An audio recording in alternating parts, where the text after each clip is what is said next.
안녕하세요. 곽국선 교수입니다. 오늘은 원포인트 중국 역사, 복수의 화신으로 오해받는 오자서란 제목으로 말씀드리겠습니다. 중국 역사 속에서 복수를 제대로 한 사람, 그러면 첫 손가락에 오자서가 꼽힙니다. 또한 제가 소개해드렸던 이 손빈도 복수의 화신으로 꼽힙니다. 오늘은 오자서에 대해서 말씀드리도록 하겠습니다. 오자서는 이 춘추 시대 때 바로 초나라, 초평왕 때 사람입니다. 그의 아버지는 굉장히 유명한 오사란 사람인데요. 이 사람은 당시 태자의 태보, 즉 태자의 스승이라는 지위를 갖고 있었고 그에게 두 아들이 있었는데 바로 오상과 오원이었습니다. 이 오원이 바로 오자서입니다. 그런데 그 당시 초나라 조정에 비무극이라는 간신이 있었는데 이 비무극은 오사를 굉장히 싫어했습니다. 특히나 미래의 군주가 될 태자의 스승이었기 때문에 어떻게 보면 권신 간의 라이벌 관계였습니다. 그래서 비무국이 초평왕에게 이 오사를 모함합니다. 그래서 오사가 감옥에 갇혀서 죽게 되는데요. 당시에 비무국이 초평왕에게 이런 이야기를 합니다. 오사에게는 범 같은 아들 둘이 있습니다. 그 둘을 같이 제거하지 않으시면 나중에 후환이 될 수 있습니다. 그러니 같이 제거하십시오. 그래서 이 비무국이 오사에게 가서 네 두 아들을 오라고 그래라. 그러면 내 목숨을 살려주겠다. 이렇게 이야기를 했는데 오사가 이런 이야기를 합니다. 아마 내 큰아들은 올 것이오. 그러나 둘째 아들은 오지 않을 것입니다. 결국은 강요에서 오사에게 편지를 쓰게 했고 그 편지를 들고 오원과 오상이 있는 데로 갔습니다. 이 오원이 바로 오자서죠. 예상과 같이 형인 오상은 자기가 죽을 줄 알면서도 이 동생에게 이런 이야기를 합니다. 너는 도망가거라. 네가 얘기한 대로 우리가 가면 다 죽는다. 그러나 나는 아버지가 혼자서 저승길 가는 것을 볼 수가 없다. 내가 아버님과 같이 죽겠다. 이렇게 얘기를 하고 본인은 잡혀서 갔습니다. 그리고 오자서는 형이 끌려가는 걸 보고 담장을 넘어서 도망을 했습니다. 당시 태자가 송나라에 가 있었는데요. 이 오자서도 송나라로 도망갑니다. 그런데 태자가 송나라의 내란에 얽히면서 이 태자도 죽게 됩니다. 그래서 오자서는 태자의 어린 아들을 데리고 송나라를 도망 나와서 인근의 진나라로 도망갑니다. 본인의 목적지는 원래 송도, 진도 아니고 본인은 원래 오나라로 가려고 그랬는데 오나라는 초나라에서 상당히 멉니다.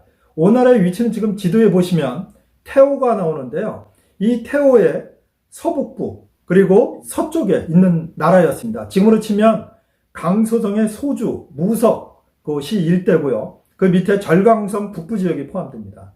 이 오나라로 도망가려고 하는데 워낙 멀었기 때문에 이제 송나라를 갔던 건데 태자가 죽게 되니까 태자의 아들을 데리고 이제 도망을 가기 시작한 것입니다. 근데 문제는 이 소관이라는 관문을 통과해야 되는데요. 통과할 방법이 없었습니다. 이미 방이 붙었고 엄청난 현상금이 걸려 있었기 때문에 오자서가 도망갈 방법이 없었는데 너무너무 걱정을 하다 보니까 하룻밤 사이에 머리가 하얗게 지었습니다. 그 당시 오자서의 나이는 38살에서 40살로 추정됩니다. 왜냐면 38살 때 아버지가 처형당하기 때문에 아마 38 아니면 39 또는 40 정도로 이제 추정되는데요. 이 소관에 갔을 때 완전히 머리가 백발이 돼버리니까 이 관문을 지키는 애들이 보니까 아니거든요. 얼굴은 비슷해 보이는데 머리가 하얘니까 그냥 통과시켜줬습니다. 하지만 오나라를 가려면 큰 강을 넘어가야 했습니다. 쉽게 말씀드리면 이제 장강을 건너가야 되는데 배가 있어야 갈 거 아닙니까? 그런데 아무리 기다려도 배도 없고 그래서 이 어린 태자의 아들을 데리고 갈대숲에 숨어 있었습니다. 그런데 마침 삐걱삐걱거리는 이 노젓는 소리가 나서 보니까 조그만 거룻배가 오고 있었습니다. 우리를 강으로 건네주면 내가 그 삭은 반드시 드리겠다. 이렇게 이야기를 하니까 그 뱃사공이 타시라고 그러고는 이 강을 건네줍니다. 그래서 건너간 뒤에 오자서의 거의 인품을 볼 수 있는데요. 대대로 자기 가문에 내려오는 이 보검을 갖고 있었는데요. 그것이 금으로 치면 100냥이 된다고 합니다. 오자서가 내가 지금 돈은 없고 그러니 이 보검을 배싹으로 받아줬으면 좋겠습니다. 너무 감사합니다. 이렇게 얘기했는데 놀랍게도 이 배사공이 이런 이야기를 합니다. 내가 당신이 오자서란 걸 알고 있습니다. 지금 초왕께서 당신에게 3만 석, 즉 쌀로 치면 3만 가마니가 넘는 그러한 상금과 그리고 귀족의 자기를 내려준다는 이런 상금을 걸고 있는데 이 보검 하나가 뭐 그렇게 중요하겠습니까? 즉 그 얘기는 무슨 얘기입니까? 나는 당신이 옳다고 보기 때문에 당신을 건네준 거지 내가 이런 거 탐하는 사람이 아니다. 그러니 보검을 갖고 가십시오. 이렇게 얘기를 했습니다. 그래서 오자선은 거기서 큰 절을 하고 어린 태자의 아들을 데리고 이제 유리걸식을 시작했는데요. 그런데 천신만고 끝에 오나라에 도착했습니다.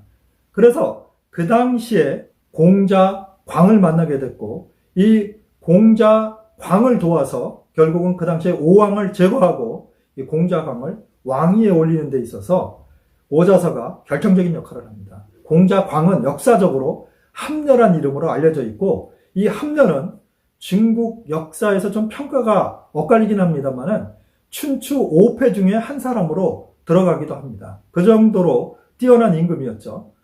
그런데 이 함려 밑에는 오자서뿐만 아니라 여러분이 잘 아시는 손자병법을 썼던 손무도 있었습니다. 그리고 당시에 초나라에서 도망왔던 또 하나의 중신인 백비가 있었습니다. 이 백비도 상당히 똑똑한 사람이고 무공도 있는 사람입니다. 물론 나중에 좀 간신으로서 결국 본인의 생애를 마감하지만 그 당시에 보면 백비도 상당히 뛰어난 사람이었습니다. 이러한 뛰어난 사람들을 거느리고 있었기 때문에 함려는 인근 국가들을 점령해 가면서 이 패자의 지위를 차지하기 시작했습니다. 그리고 초나라의 인근 성들을 이제 공격하기 시작했는데요. 이 함려도 웅심이라고 그러죠. 이렇게 대단한 그 영웅심 또 그리고 전국을 제패하고 싶은 이런 야망이 있었기 때문에 항상 손무에게 내가 초나라를 반드시 정벌하고 싶소 이런 이야기를 하니까 오자서는 너무도 마음이 기뻤습니다. 왜냐하면 오나라의 군대를 동원해서 초나라를 쳐부수는 게 그래서 자기 아버지의 원수를 갚는 게 본인의 꿈이었기 때문에 함려에게 계속 초나라를 공격해야 된다고 이렇게 부추겼던 사람이 바로 오자서입니다. 그런데 손무는 굉장히 냉정하게 판단을 합니다. 폐하, 아직은 우리 오나라의 실력으로는 초나라를 공격하기가 어렵습니다. 이렇게 해서 몇 년 동안 군대를 키웁니다. 초평왕이 죽고 나서 이 초소왕이 서는데요. 이 초소왕은 죽은 태자의 큰아들이었습니다. 이 사람이 섰지만 상당히 어린 나이였고 이 대신들의 손에 의해서 휘둘리면서 나라가 혼란에 빠졌습니다. 그 상황을 본 함려는 지금이 시기다. 우리가 공격하자. 할 수 있겠어? 이렇게 물어보니까 손무가 할 수 있다고 답합니다. 왜냐하면 몇 년 동안 군대를 키웠기 때문에 이 병력이 강군이 이 초나라 군대보다 많았습니다. 그래서 공격할 수 있다고 받고 공격에 들어갔는데 변경에 있는 성들뿐만 아니라 당시 초나라의 수도였던 영을 점령합니다. 영은 지금으로 치면 호북성에 있는데요. 그 영을 점령하고 초나라 소왕은 도망갑니다. 이 초나라 수도를 점령한 뒤에 그렇게 꿈에 그리던 아버지의 원수를 바로 오자서가 갚기 시작합니다. 어떻게 갚았을까요?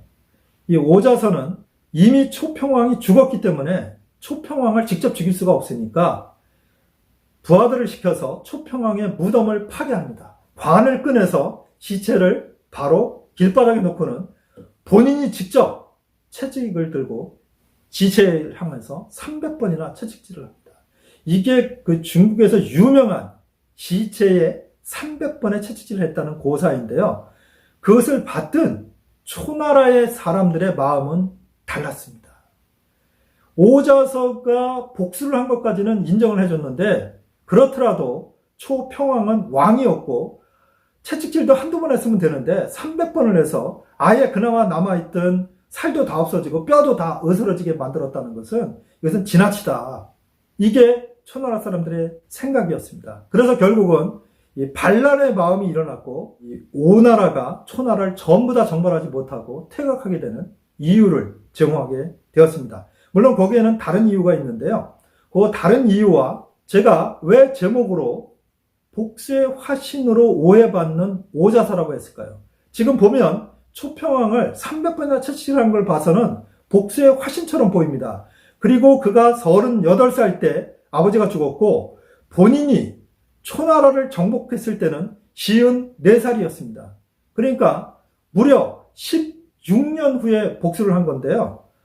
하지만 그의 정치적인 업적을 보면 그가 복수에만 매달렸던 건 아니고 실제로 오나라가 강성한 국가가 되도록 만들었던 사람이 바로 오자서입니다.